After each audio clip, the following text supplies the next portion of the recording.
নমস্কার বন্ধুরা, অসীমার রান্নাঘরে আপনাদের সবার স্বাগত। আজকে আমি নিয়ে এসেছি দু রকমের পকোড়া। তো দু রকমের পকোড়া কী করব, একটা হচ্ছে শাপলার পকোড়া আর একটা মোচার পকোড়া। তা মোচার পকোড়া আর শাপলার পকোড়া কিভাবে করছি আপনারা দেখতে থাকুন, আর তার জন্য কী লাগবে আপনাদের দেখিয়ে দিই। আজকে কিন্তু অনেক রকম মশলা লাগবে, মশলাটা দেখাচ্ছি না, আমি এখানে দেখাচ্ছি। এই যে এখানে মোচা নিয়েছি, মোচা কেটে নিয়েছি ছোট ছোট করে, আর মোচার মাঝখানেরটা এটা আপনারা তো চেনেন সবাই। এই যে মোচা নিয়েছি, এখানে নিয়েছি শাপলা। আর মশলা তো আর দেখাচ্ছি না, বললাম আপনাদের অনেক রকম মশলা আছে। তাহলে আপনারা দেখতে থাকুন আমি পকোড়াগুলো কিভাবে তৈরি করি। বন্ধুরা, উনুন কিন্তু আমি ধরিয়ে দিয়েছি। এই যে আমি এই একটা বাটি বসিয়ে দেবো। প্রথমে কিন্তু আমি মোচাটা সিদ্ধ করে নেব। জল দিয়ে দিচ্ছি, মোচাটা সিদ্ধ করব। মোচার এটাও দিয়ে দিচ্ছি। আপনারা দেখতে থাকুন আমি কিভাবে স্ন্যাক্সগুলো করি।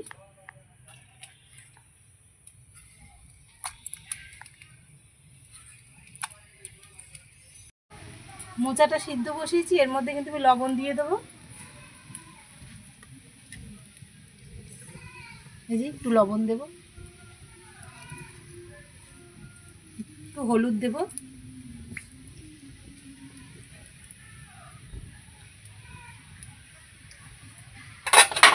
দিয়ে একটু নাড়িয়ে দেব।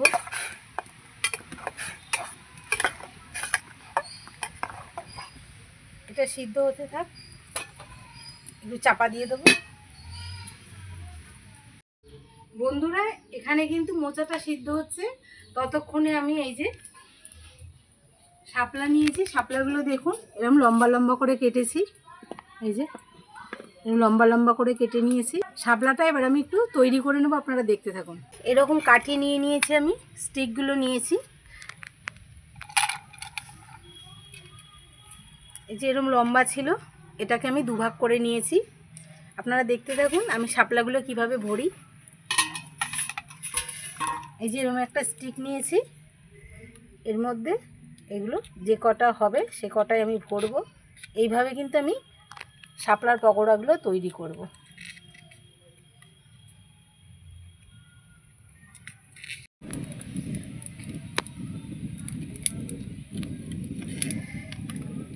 এই যে এইভাবে আমি 6-7টা করে ভরে নেব। এই যে এইভাবে আমি ভরে নেব, দেখতে তাহলে সুন্দরও লাগবে। পকোড়াগুলো একদম বেসনের মধ্যে একসাথে চোবানো হয়ে যাবে। এই একটা ভরা হয়ে গেল, আর একটা ভরবো, আর একটা আমি এইভাবে ভরে নেব।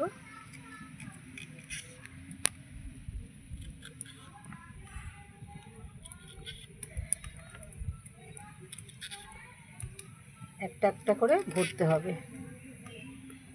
আবার শাপলাগুলো কিন্তু কুচিয়েও আপনারা করতে পারেন, ছোট ছোট করে কেটে বেসনের মধ্যে চুবিয়েও করতে পারেন। এই যে আর একটাও করে নিলাম।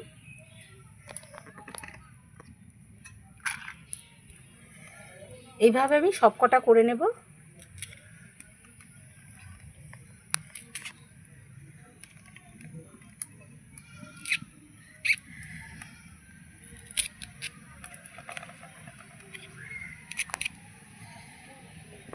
বন্ধুরা, ঢাকাটা খুলে নিচ্ছি। আমার কিন্তু মোচা সিদ্ধ হয়ে গেছে, কত কষ বেরিয়েছে দেখুন, কালো হয়ে গেছে জলটা। এবার আমি নামিয়ে নেব।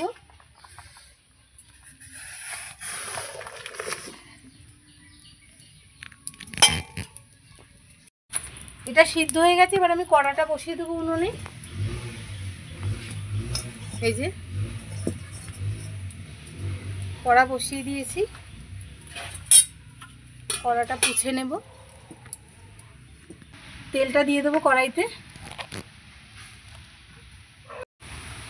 ভাজার জন্য কিন্তু আমার বেশি করে তেল লাগবে। এই যে দিয়ে দিলাম তেল।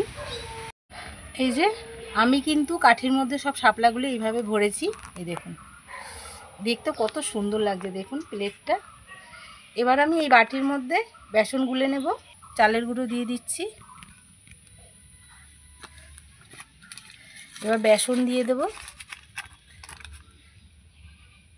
এবার এর মধ্যে হলুদ দিয়ে দেবো একটু, এই যে হলুদ, একটু গোলমরিচের গুঁড়ো, এই যে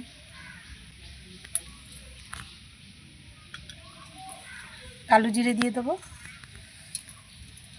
একটু ময়দা দিয়ে দেবো, চিনি দেবো, একটু জিরের গুঁড়ো দিয়ে দেবো, স্বাদ অনুযায়ী লবণ দিয়ে দেবো। এবার আমি ভালো করে গুলে নেব। বন্ধুরা লঙ্কার গুঁড়ো দিতে ভুলে গেছি, লঙ্কার গুঁড়ো দেবো।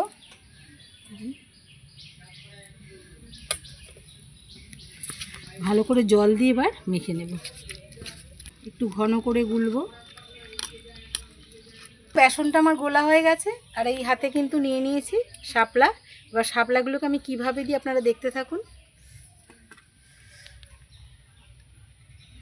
এই যে একটা শাপলা নিয়ে নিয়েছি, শাপলাগুলো এইভাবে আমি বেসনের মধ্যে লাগাবো। এই দেখুন, এইভাবে বেসনের মধ্যে লাগাতে হবে যাতে শাপলার মধ্যে বেসনগুলো সব লাগে। এবার দিয়ে দেবো। এই যে আবার একটা করব, এই যে দেখুন, এবার সুন্দর করে বেসনের মধ্যে লাগিয়ে নিচ্ছি।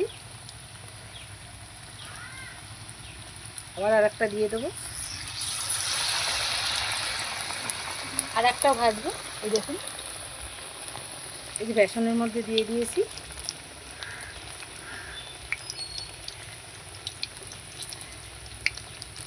এটাও দিয়ে দেবো, খুব সাবধানে, নালে কিন্তু সব শাপলাগুলো ছেড়ে যাবে। এই যে দিয়ে আমি উল্টে দেবো।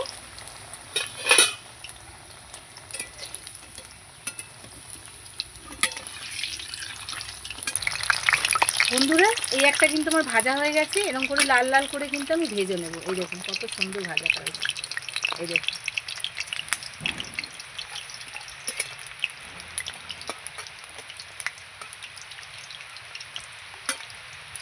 এটাও তুলে নেব। বন্ধুরা দেখুন বৃষ্টি এসছে কি, দেখুন একটু।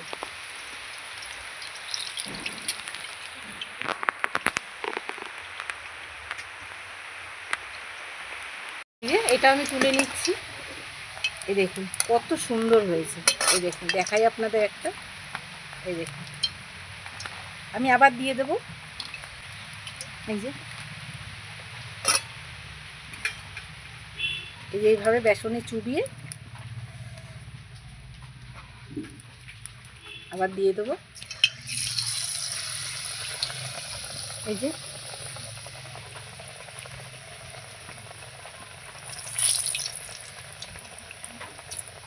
এইভাবে কিন্তু আমি সবকটা শাপলার বড়া ভেজে নেব। এই যে শাপলাগুলো দিয়ে দিয়েছিলাম, আমি একটু উল্টে দেব। এগুলো কিন্তু উল্টাতে আর বেশি অসুবিধা হয় না, কেন কাঠিতে ভরা থাকে তো। এগুলো যেরকম আপনারা ছাড়বেন সেভাবেই থাকবে। লাল লাল করে ভেজে নেব। বন্ধুরা এবার কিন্তু আমি মোচার চপটা ভেজে নেব। তো দেখুন কীভাবে মাখি আমি মোচার চপটা। এই যে এখানে মোচাটা সিদ্ধ করে নিয়েছি, মোচাটা নিয়ে নেব। বন্ধুরা মোচা কিন্তু আমার খুব কম হয়ে গেছে, বুঝতে পারিনি। আমি একটা মোচা নিয়ে এসেছিলাম ছোট, কিন্তু বুঝতে পারিনি যে এত কম হয়ে যাবে। আপনারা বড় মোচা নিয়ে আসবেন। এবার এর মধ্যে লঙ্কা কুচি দেব। এই যে লঙ্কা কুচি দিয়ে দেবো, একটু ঝাল ঝাল করেই করব। এই যে আদা কুচি, এই যে গোলমরিচ গুঁড়ো দিয়ে দিয়েছি। এবার জিরে গুঁড়ো দেব। এই যে অল্প একটু জিরে গুঁড়ো, লবণ দেব। এই যে অল্প একটু লবণ,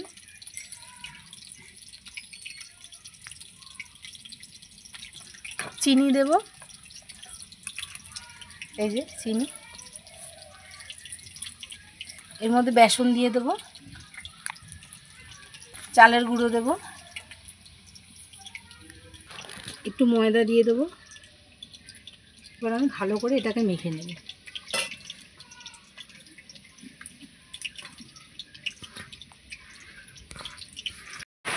বন্ধুরা আমার এগুলো ভাজা হয়ে গেছে, শাপলার চপগুলো। এই যে তুলে নেব। কত সুন্দর হয়েছে দেখুন, বোঝাই যাচ্ছে না এর ভেতরে শাপলা আছে না অন্য কিছু। আপনারা বাড়িতে এইভাবে করে খেয়ে দেখবেন, বিকেলবেলা চায়ের সঙ্গে তো একদম জমে যাবে। বন্ধুরা, আমি মোচার চপটা ভেজে নেব। আর এইদিকে একটু দেখাই কি বৃষ্টি পড়ছে দেখুন, প্রচুর বৃষ্টি হচ্ছে।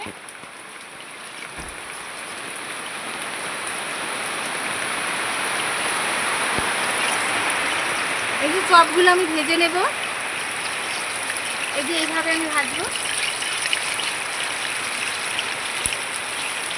এই যে এইভাবে করে নেবেন। আপনারা অনেক রকম সেট করতে পারেন, আমি এইভাবে দিচ্ছি।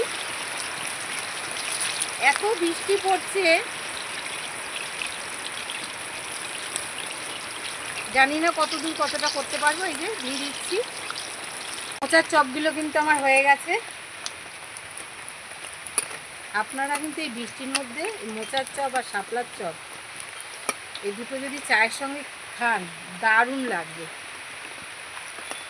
এই যে আমি এবার তুলে নেব।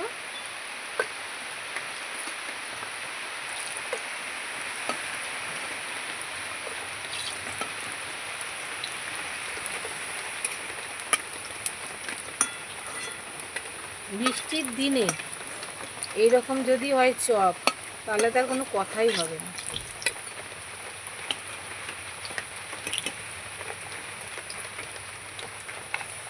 এই যে বন্ধুরা, আমি যে ছোট মোচাটা আপনাদের দেখিয়েছিলাম, সিদ্ধ বসিয়েছিলাম, এটাও ভেজে নেব। মাঝখানেরটাও কিন্তু অনেক রকমভাবে করা যায়। এই যে এটাও দিয়ে দেবো এভাবে। মাঝখানেরটা খেতে কিন্তু আরও স্বাদ লাগে, এমনি মোচা বড়ার থেকে এটা কিন্তু বেশি স্বাদ লাগে খেতে। বন্ধুরা, এই যে মোচার মাঝখানের চপটাও আমার কিন্তু হয়ে গেল। এই চপটাও হয়ে গেছে, আমি নামিয়ে নেব।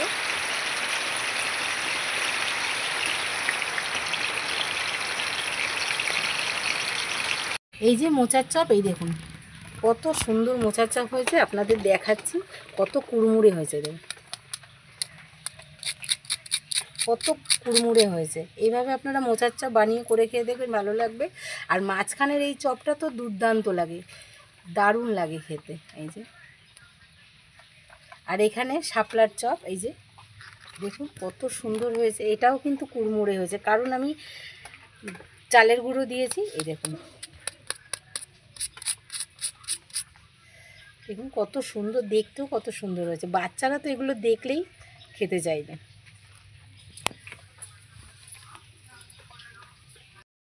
তাহলে বন্ধুরা দেখলেন দুটো স্ন্যাক্স আমি কীভাবে বাড়িতেও চটজলদি বানিয়ে ফেললাম। আপনারাও বাড়িতে বানিয়ে করে খেয়ে দেখবেন, বিকেলের চায়ের সঙ্গে একদম জমে যাবে। আর আমার চ্যানেলটাকে যদি আপনাদের ভালো লেগে থাকে, লাইক করবেন, সাবস্ক্রাইব করে দেবেন, শেয়ার করে দেবেন। আর এতক্ষণ আমার সঙ্গে থাকার জন্য অনেক অনেক ধন্যবাদ। নমস্কার, জয় মাতা দি।